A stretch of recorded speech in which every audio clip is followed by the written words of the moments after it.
Oratio Imperata para sa COVID-19. Mahabagin at mapagmahal na Ama, nagsusumamo kami sa iyo upang hilingin ang iyong patnubay laban sa COVID-19 na nagpapahirap sa marami at kumitil na ng maraming buhay. Tunghayan mo kami ng may pagmamahal at ipag-adya kami ng iyong mapaghilom na kamay mula sa takot sa karamdaman at kamatayan. Itaguyod mo kami sa pag-asa at patatagin sa pananampalataya. Gabayan mo ang mga dalubhasang naatasan na tumuklas ng mga lunas at paraan upang ihinto ang paglaganap nito. Nagpapasalamat kami sa mga bakunang naisulong sa patnubay ng iyong mga kamay. Pagpalain mo ang aming mga pagsisikap na mawakasan ng mga bakuna ang pandemya sa aming bayan. Patnubayan mo ang mga lumilingap sa may sakit upang kanilang pagkalinga ay malakipan ng husay at malasakit. Pagkalooban mo sila ng kalusugan sa isip at katawan, katatagan sa kanilang paninindigang maglingkod at ipagsanggalang sa karamdaman. Itinataas namin ang mga nagdurusa. Makamtanawa nila ang mabuting kalusugan. Lingapin mo rin ang mga kumakalingas sa kanila. Pagkamitin mo ng kapayapaang walang hanggan ang mga pumanaw na. Pagkalooban mo kami ng biyaya na magtulong-tulong tungo sa ikabubuti ng lahat. Pukawin mo sa amin ang pagmamalasakit sa mga nangangailangan. Sa pagdamay at malasakit namin sa bawat isa, malampasan nawa namin ang krisis na ito at lumago sa kabanalan at pagbabalik loob sa iyo. Hinihiling namin ito sa pamamagitan ng Hesukristo na nabubuhay at naghaharing kasama mo at ng Espiritu Santo, iisang Diyos, magpa sa walang hanggan. Amen. Dumudulog kami sa iyong patnubay, mahal na Ina ng Diyos. Pakinggan mo ang aming mga kahilingan sa aming pangangailangan at ipag-adya mo kami sa lahat ng kasamaan. Maluwalhati at pinagpalang Birhen. Amen. Mahal na Birhen, mapagpagaling sa may sakit, ipanalangin mo kami. San Jose, ipanalangin mo kami. San Rafael Arcangel, ipanalangin mo kami. San Roque, ipanalangin mo kami. San Lorenzo Ruiz, ipanalangin mo kami. San Pedro Calungsod, ipanalangin mo kami.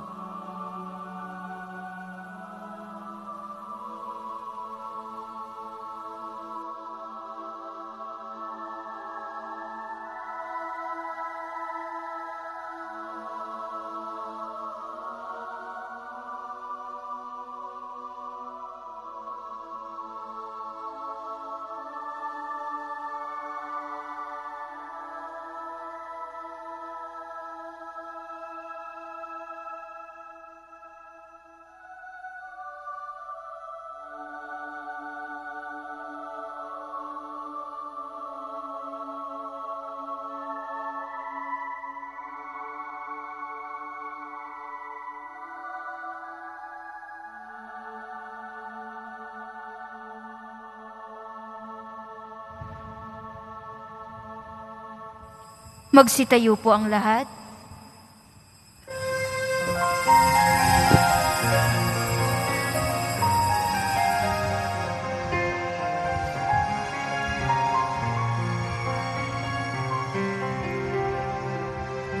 Buksan ang aming puso, turuan mong maghanap sa bawat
Sa ngalan ng Ama at ng Anak at ng Espiritu Santo. Amen. Ang pagpapala at kapayapaan mula sa ating Diyos Ama at sa Panginoong Jesucristo naway sumainyong lahat. At sumaiyo rin. Mga kapatid, tayo ngayon ay nagkatipon-tipon bilang mga kaanib ng angkan ng Diyos. Puno ng pag-asa, panalig at panampalataya, dumulog tayo sa maawaing Panginoon na nagpapatawad ng lubos.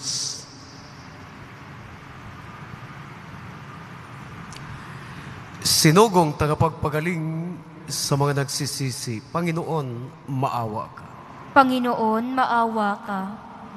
Dumating na tagapaganyaya upang mamakasalanan ay magsisi, Kristo, maawa ka. Kristo, maawa ka. Nakaluklok ka sa kanan ng Diyos, Ama, upang ipamagitan kami. Panginoon, maawa ka. Panginoon, maawa ka. Kaawaan tayo ng mga pangyarihang Diyos. Patawarin tayo sa ating mga kasalanan at patnubayan tayo sa buhay na walang hanggan. Amen. Manalangin tayo. Ama naming makapangyarihan, sa iyong pagtataguyod, ang aming mga ginagawa ay iyong pangunahan at sa iyong tulong ay iyong subaybayan upang ang lahat ng aming mga ginagawa ay sa iyo magmumula at sa pamagitan mo rin humantong sa wakas. Sa pamagitan ng Jesucristo, kasama ng Espiritu Santo, magpasawalang hanggan. Amen. Magsiupo na po ang lahat. Pagbasa mula sa aklat ng Deuteronomio. Sinabi ni Moises sa mga tao, nasa inyo ngayon ang kapasyahan. Kayo ang pipili ng buhay at kasaganahan, o ng kahirapan o kamatayan. Kapag sinunod ninyo ang kautusan, inibig ang Panginoon, at nilakaran ang kanyang mga landas, pagpapalain niya kayo sa mga lupaing ibinigay niya sa inyo. Mabubuhay kayo ng matagal, at kanyang pararamihin kayo. Ngunit kapag tumalikod kayo sa kanya at naglingkod sa ibang Diyos, ngayon pa'y sinasabi ko sa inyong malilipol kayo. Hindi kayo magtatagal sa lupaing tatahanan ninyo sa ibayo ng Hordan. Saksi ko ang langit at ang lupa na ngayoy inilahad ko sa inyo ang buhay o kamatayan at ang pagpapala o sumpa. Kaya piliin ninyo ang buhay para kayo at ang inyong lahi ay magtagal. Ibigin ninyo ang Panginoon, makinig sa kanyang tinig, at manatiling tapat sa kanya. Sa gayon, mabubuhay kayo ng matagal, at lupaing pinangako niya sa ninuno ninyang si Abraham, Isaac, at Jacob. Ang salita ng Diyos. Salamat sa Diyos.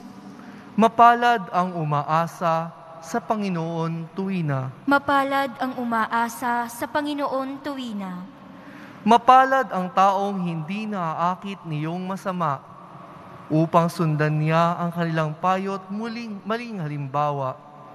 Hindi sumasama sa sinumang taong ang laging adhikay, pagtawanan lamang at hamak-hamakin ang Diyos na dakila.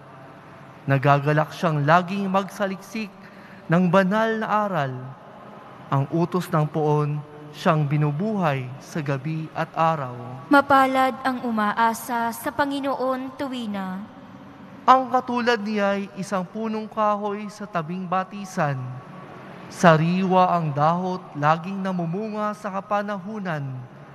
Ang anumang gawain ay natitiyak sa magtatagumpay. Mapalad ang umaasa sa Panginoon tuwina. Ngunit iba-ibang masamang tao, ipa ang kawangis. Siya'y natatangay at naipapadpad kung hangi umihip. Sa taong matuwid ay Panginoon ang siyang mag-iingat, ngunit kailanman ang masama ay mapapahamak. Mapalad ang umaasa sa Panginoon tuwina. Magsitayo po ang lahat.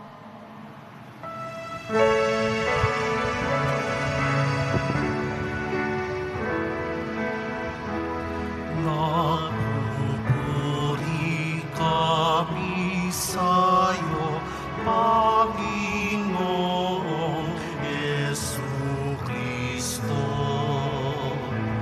Nagpupuri kami sa'yo, Panginoong Jesucristo. Sinabi ng poong mahal, kasalanan ay talikdan, pagsuway ay magsisihan, maghahari ng lubusan ang poong Diyos na may kapal. Nagpupuri kami sa'yo, Panginoong Jesucristo.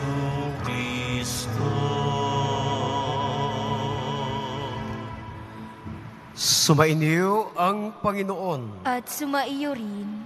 Ang banal na ebanghelyo ayon kay San Lucas. Papuri sa iyo, Panginoon.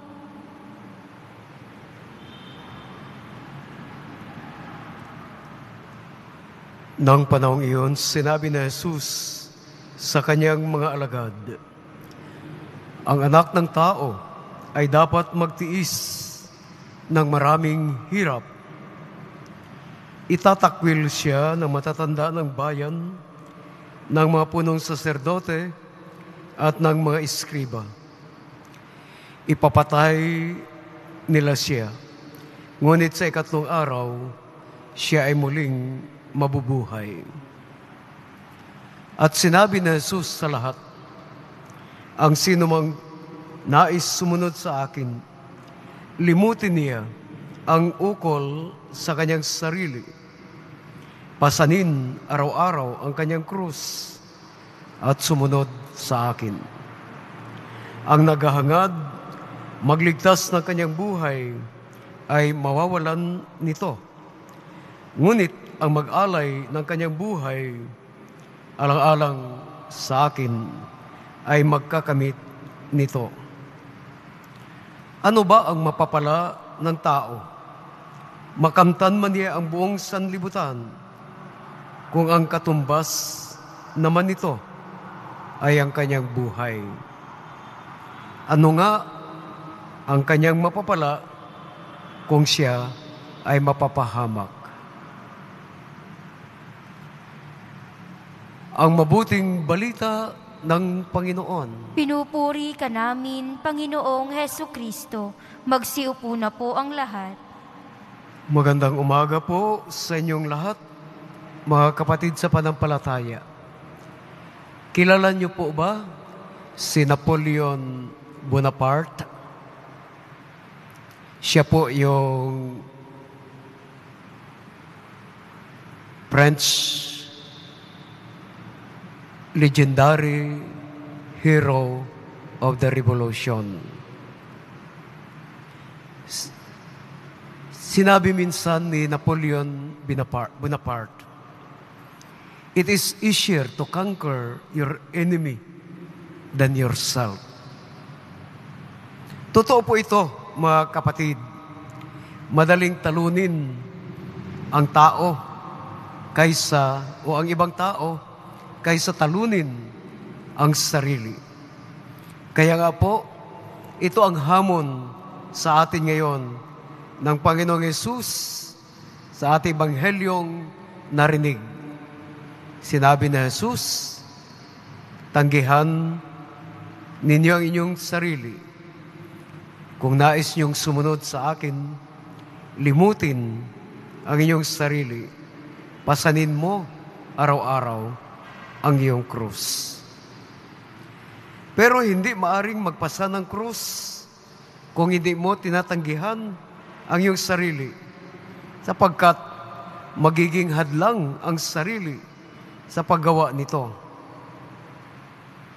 Alam niyo po, ang mga banal na mga tao ay nagiging santo at santa dahil tinanggihan nila ang kanilang sarili at sumunod kay Jesus. Si Kristo na ang nananahan sa kanilang buhay, kaya sila ay nagtagumpay. Sabi nga ni San Pablo Apostol, hindi na ako ang nabubuhay, kundi si Kristo na ang nabubuhay sa akin. Ganoon po ang nangyari sa mga santo at mga santa. Si Kristo ang naging sentro ng kanilang buhay, hindi na ang kanilang sarili. Opo, mahirap pong gawin ito. Pero magagawa kung tumalab sa tao ang tunay na kababaang loob. Sapagkat kung ang tao ay may tunay na kababaang loob, madaling makapasok ang grasya at biyaya ng Diyos upang sumunod sa Kanya. Mahirap ang magpakababang loob. Kailangan talaga nito ang konbersyon sa puso at isip. Kailangan ganap na pagbabago. Dahil po, ang taong sanay sa karangalan ay papawisan ng gusto sa pagpapakababa. Dahil masakit lumagay sa pwesto ng isang alipin, lalong-lalo na kung sanay sa pwesto ng kapangyarihan, kung saan puro utos lamang ang ginagawa. Katulad na lamang po noong kilala kong isang anak mayaman, sanay siyang paglingkuran ng mga katulong sa bahay, kaya wala siyang alam na trabaho. Kahit magsaing at magluto ng ulam, ni hindi siya nakapaghugas ng plato at tasa, hindi siya marunong magligpit ng kinakainan, hindi siya marunong maglinis. Ang alam lang niya ay kumain at matulog. Nagkataon noon na siya ay pumunta ng Amerika kasama ang isang kaibigan. Siyempre po, sa Amerika, alam nyo, ang lahat ay tumutulong sa gawain. Walang muchacho, walang muchacha doon sa abroad. Kailangan ikaw ang kumayod. Kailangan marunong ka sa lahat. Ang lahat doon sa bahay ng kanyang kaibigan ay inaasahan na marunong magluto o gumalaw kahit ano. Isang araw, lahat ay umalis na maaga kasama ang kanyang kaibigan. Siya lang ang naiwan. Walang naiwan na lutong pagkain. Pero marami ang mga lulutuin. Aba, hindi siya marunong magluto. Ano ang kanyang ginawa? Lumabas siya ng bahay at kumain sa isang restaurant.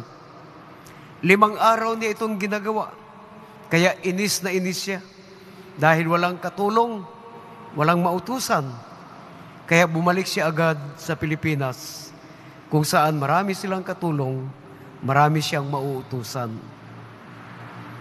Kapatid, talaga pong mahirap lumagay sa pwesto ng isang alipin kung sanay sa pwesto ng kapangyarihan. Ito rin po ang problema ng tanggihan ang sarili. Kaya po, kailangan talaga radikal na pagbabago ng buhay. Maging mapagpakumbaba. Iwanan ang trono ng mapagmataas na kaisipan. At si Kristo na ang gawing sentro ng buhay. Alam nyo, sa ating kapanahunan ngayon, ito ang mabigat na suliranin, mga taong may kaisipang mataas. Matindi ang ambisyon ng tao sa buhay, kung paano maging mayaman, paano maging makapangyarihan, paano maging sikat.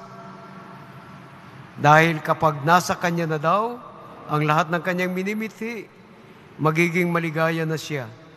Magiging komportable na siya sa kanyang pamumuhay.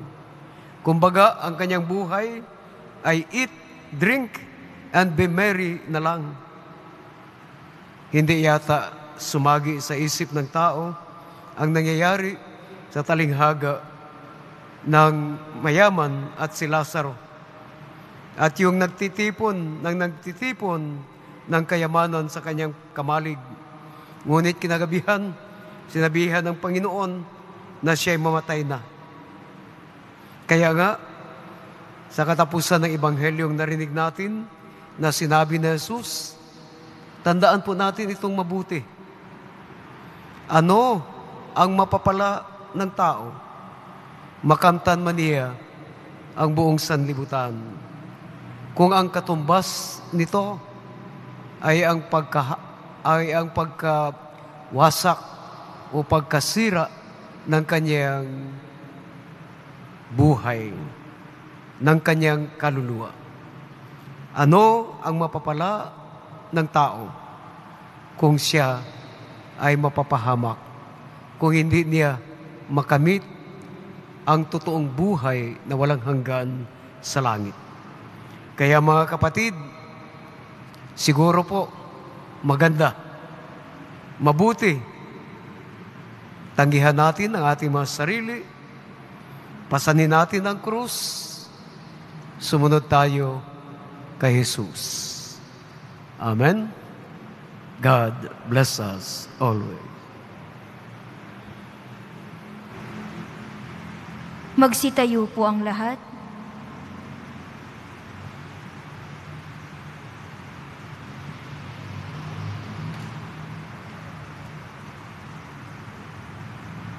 Mga kapatid, tayo ay tinawag ng mahal na poong Jesus Nazareno upang sumunod sa Kanya, magpasa ng krus katulad niya.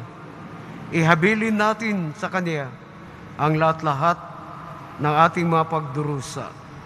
Ang ating tutugon, Jesus, loobin mo ng iyong krus ang aming magiging kaligtasan.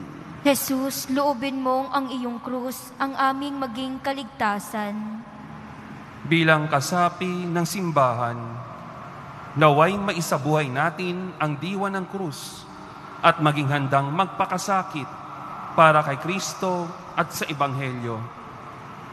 Manalangin tayo. Jesus, loobin mong ang iyong krus ang aming maging kaligtasan. Ang mga pinuno ng ating bayan, naway mahabag sa mga mahihirap at gawin ang mga nararapat upang pugsain ang pang-aapi. Manalangin tayo. Jesus, loobin mong ang iyong krus ang aming maging kaligtasan. Ang mga nagdurusa, mga dukha, may sakit, may kapansanan at mga bilanggo, naway hindi mawalan ng pag-asa, pagkus ay makaranas ng nagpapaginhawang pag-ibig ng Diyos. Manalangin tayo. Jesus, loobin mong ang iyong krus ang aming maging kaligtasan. Ang mga nag-iisa sa buhay, naway makatagpo ng mga taong handang dumamay sa kanilang mga problema sa buhay. Manalangin tayo. Jesus, loobin mong ang iyong krus ang aming maging kaligtasan. Sa katahimikan ng ating mga puso, itaas natin ngayon sa mahal na poong Jesus Nazareno ang ating mga pansariling, mga kahilingan o intensyon.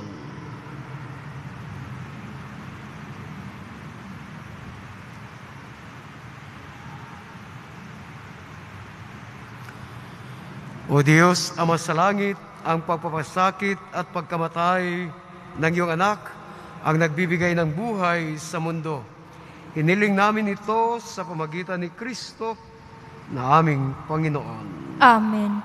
Magsiupo na po ang lahat.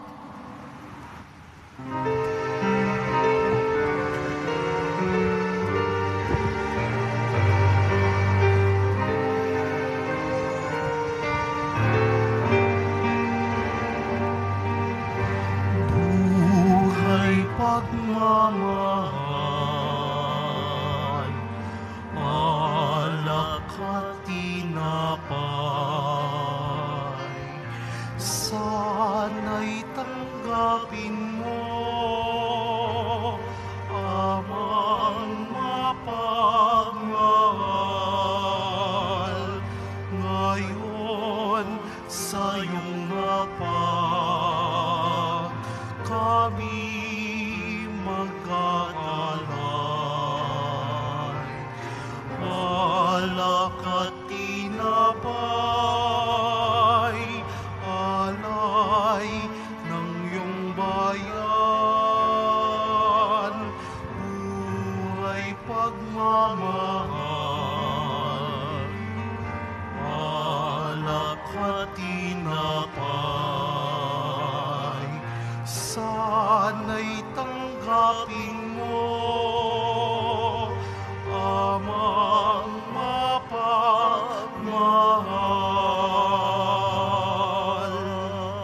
Magsitayo po ang lahat. Mga kapatid, manalangin tayo upang itong ating banal na sakripisyo ay kalulugdan ng Diyos, amang makapangyarihan. Tanggapin nawa ng Panginoon itong paghahain sa iyong mga kamay, sa kapurihan niya at karangalan sa ating kapakinabangan at sa buong sambayanan niyang banal. Ama naming lumikha, tunghayan mo ang mga alay na nakahain dito sa banal na altar upang ang iyong mga magandang loob na ibinigay ay aming maihandog sa pagsamba sa iyong ngalan. Sa pamagitan ng Jesucristo, kasama ng Espiritu Santo, magpasawalang hanggan. Amen. Sumain niyo ang Panginoon. At sumaiyo rin. Itaas sa Diyos sa inyong puso at diwa. Itinaas na namin sa Panginoon. Pasalamatan natin ang Panginoong ating Diyos. Marapat na siya'y pasalamatan. Amang makapangyarihan, tunay marapat, ikaw ay aming pasalamatan sa pamagitan ni Kristong Panginoon. Kami ay binigyan mo ng bagong pagkakataon upang gawin ang paghahanda ngayon para sa pagdiriwang ng muling pagkabuhay. Kaysa ng anak mong minamahal, aming inilaan ang panahon, talino at yaman upang ganapin ang iyong kalooban na ang kapwa-tao ay lubos na damayan. Sa pagdiriwang namin sa aming pagsilang bilang kaanib ng iyong sambayanan, kami ay iyong pinagkamit ng katayuang ganap sa pagtatangkilik. Kaya kaysa ng mga anghel, nagsiawit ng papuri sa iyo.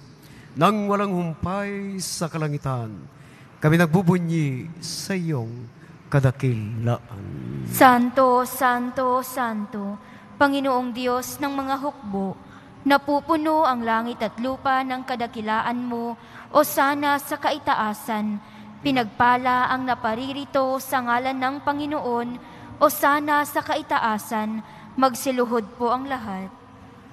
Amang banal, ikaw ang bukal ng tanang kabanalan. Kaya't sa pamagitan ng Espiritu, gawin mong banal ang mga kaloob na ito upang para sa amin ay maging katawan at dugo ng aming Panginoong Jesucristo. Bago niya pinagtiis ang kusang loob na maging handog, inawakan niya ang tinapay, pinasalamatan kaniya, pinagati-hati niya iyon, iniabot sa kaniyang mga alagad at sinabi, tanggapin ninyong lahat ito at kanin.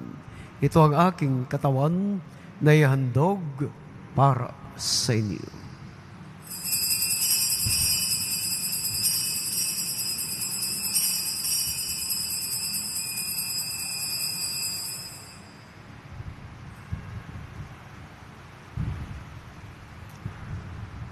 Gayon din naman nung matapos sa ngapunan, inawakan niya ang kalis, muli kaniyang pinasalamatan. Iniabot niya ang kalis sa kaniyang mga alagad at sinabi, "Tanggapin ninyong lahat ito at inumin. Ito ang kalis ng aking dugo, ng bago at walang hanggang tipan, ang aking dugo na ibubuhos para sa inyo at para sa lahat, sa kapagpapatawad ng mga kasalanan. Gawin ninyo ito sa pag-alaala sa akin."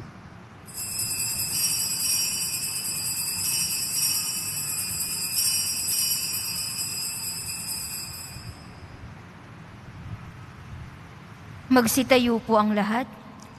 Ang misteryo ng pananampalataya. Si Kristo'y namatay, si Kristo'y nabuhay, si Kristo'y babalik sa wakas ng panahon. Ama, ginagawa namin ngayon ang pag-alaala sa pagkamatay at muling pagkabuhay ng iyong anak. Kaya't iniaalay namin sa iyo ang tinapay na nagbibigay buhay at ang kalis na kakaloob ng kaligtasan. Kami nagpapasalamat dahil kami yung minarapat na tumayo sa harap mo upang maglingkod sa iyo. Isnasamo namin na kaming magsalo-salo sa katawan at dugo ni Kristo ay mabuklod sa pagkakaisa sa pamagitan ng Espiritu Santo. Amalingapin mo ang iyong simbahang laganap sa buong daigdig. Puspusin mo kami sa pag-ibig kaysa ni Francisco na aming Papa, ni Broderick na aming tagapangasiwa, at nagtanang kaparian. Alalahanin mo, Panginoon, ang mga kapatid naming nahimlay, na may pag-asa sila'y muling mabubuhay, at ang lahat ng mga pumanaw, na patuloyin mo sa iyong kariang walang hanggan.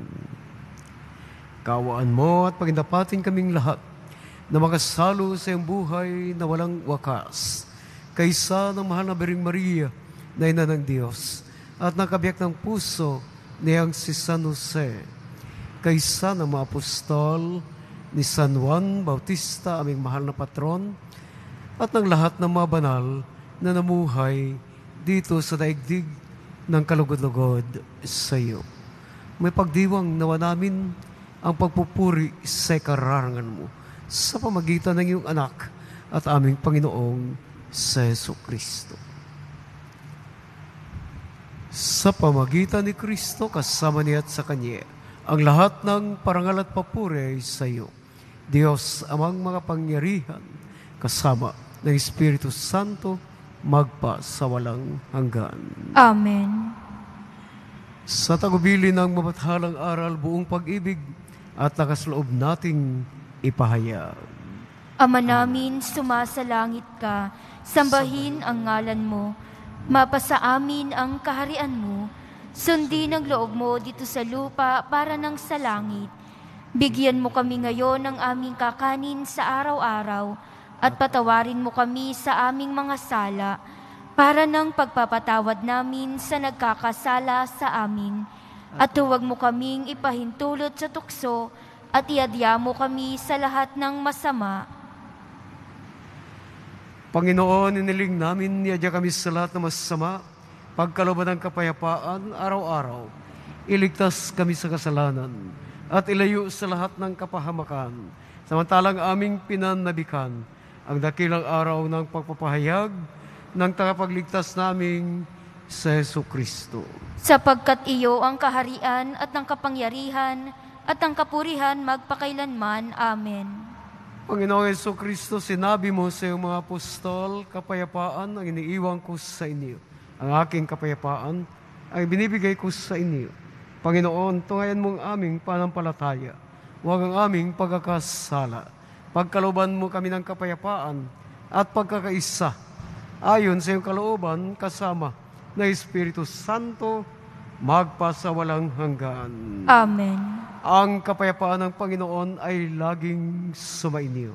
At sumaiyo rin. Mga kapatid, magbigayan tayo ng kapayapaan sa isa't isa. Kapayapaan po sa inyong lahat.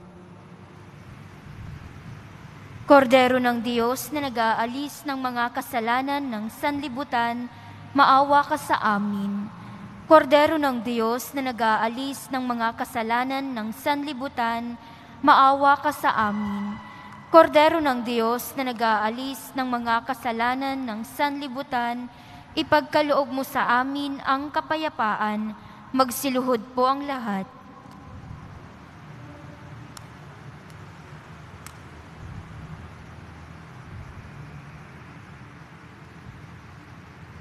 Ang poong Jesus Nazareno na nag-alis ng mga kasalanan ng sanlibutan. Mapalad ang lahat na inaanyayahan sa piging ng kordero. Panginoon, hindi ako karapat-dapat na magpatuloy sa iyo, ngunit sa isang salita mo lamang ay gagaling na ako.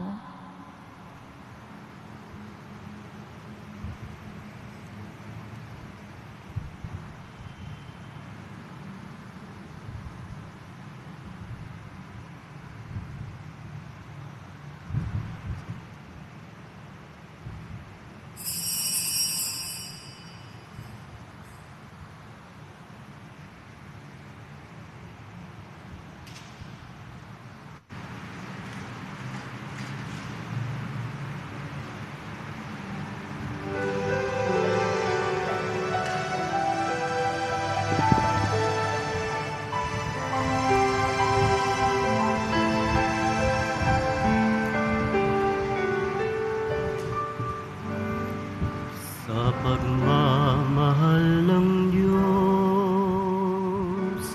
sino ang makahindi?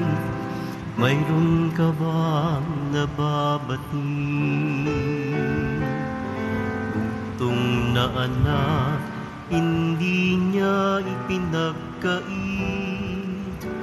Nanaw sa mundo, nagdusat, dumanas ng libong sakit.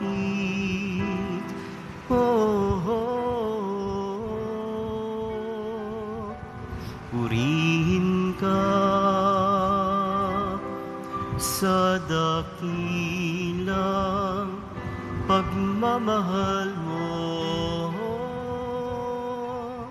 Kahit bayaran ka, hindi sapat ito upang ibalik ang dugong itinigis ng iyong anak para sa akin.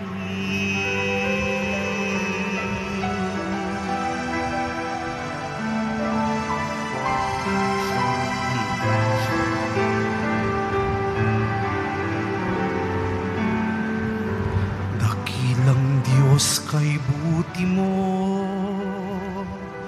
sa isang tulad ko masuwayin sa nais mo. Di man pansin, laki ng pagmamahal mo, tinanggap pa rin ako, pinatawad sa mga kasalanan ko.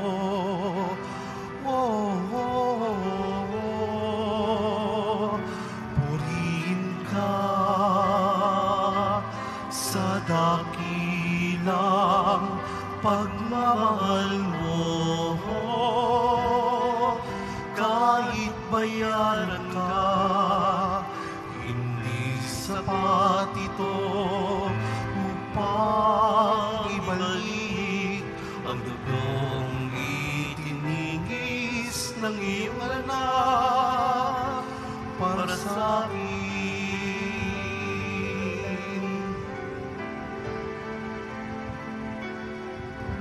Salamat po, Panginoon, dahil sa pag-ibig mo, buhay ko ay nagbago. Tanging ikaw lamang papupurihan ko. Purihin ang ngalan mo, O Ama, dakila ang pagmamahal mo.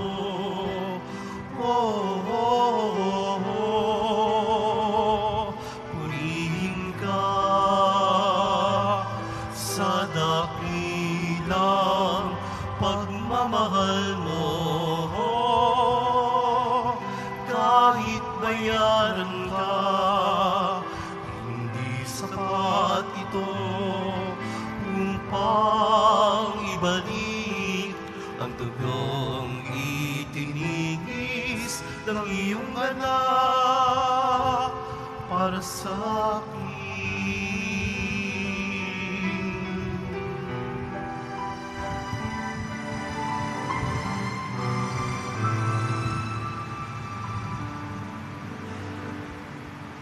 Paalala, pagkatapos po ng misa, babasbasan po ang lahat ng banal na tubig. Pinakikiusap po sa lahat na manatili lamang po sa inyong lugar. Pagkatapos ng pagbabasbas, mangyari lamang po na maupo muna ang lahat ng nasa loob ng simbahan at hintayin pong banggitin ang kulay ng inyong inuupuan bago po kayo lumabas ng simbahan. Nang sa gayon, maiwasan ang siksikan sa mga pintuan. Maraming salamat po sa muling pagbisita sa dambana ng Poong Jesus Nazareno. Magsitayo po ang lahat. Panalangin kay San Roque.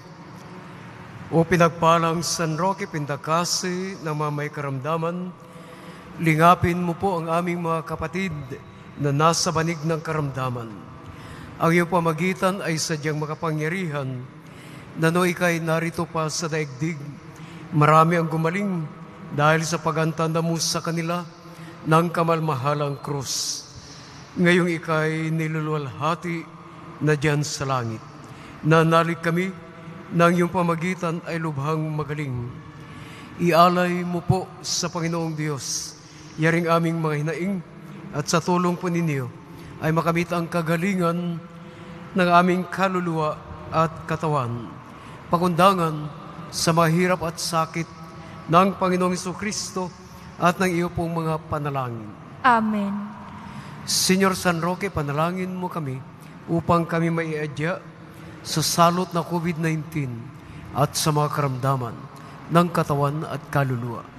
Senyor San Roque, panalangin mo kami upang kami maiadya sa salot na COVID-19 at sa mga karamdaman ng katawan at kaluluwa. Senyor San Roque, panalangin mo kami upang kami maiadya sa salot na COVID-19 at sa mga karamdaman ng katawan at kaluluwa. Manalangin tayo. Ama naming mapagmahal, sa aming pagsasalo sa piging mong banal, ang paghahain ito para sa kapatawaran ng mga kasalanan ay siya rin nawang laging magdulot ng aming kaligtasan. Sa pamagitan ng Jesucristo, kasama ng Espiritu Santo, magpasawalang hanggan. Amen. Pagbabasbas ng mga deboto ng mahal na Poong Jesus Nazareno. Mahal na Poong Jesus Nazareno, inihayag mo sa pamagitan ng krus ang walang maliw na pag-ibig ng Diyos sa sanlibutan. Pakinggan mo ang kahilingan ng iyong mga anak na nagsusumamo sa iyo. Makamtan nawa nila ang inyong katugunan at tanggapin ang kasagutan na may utang na loob na tinatanaw. Basbasan niyo po, Panginoon, ang lahat ng kanilang mga daladalang mga imahin, mga dasalan at iba pa. Sa pamagitan ng iyong bendisyon, naway maalaala ng lahat na mabinyagan ang pangako na ikaw ay ibigin at paglilingkuran bilang Panginoon, magpasawalang hanggan. Amen. Sumain niyo ang Panginoon At sumaiyo rin. at pagpalain kayo ng makapangyarihang Diyos, Ama at Anak at Espiritu Santo. Amen. Tapos na po ang pagdiriwang na banal na misa. Umayo tayong mapayapa. Salamat sa Diyos.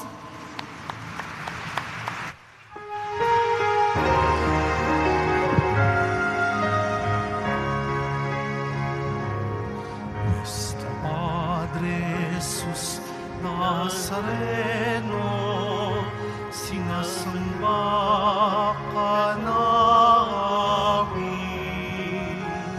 pinipinturo ka namin, aral mo ang aming buhay at kaligtasan. Nuestro Padre Jesus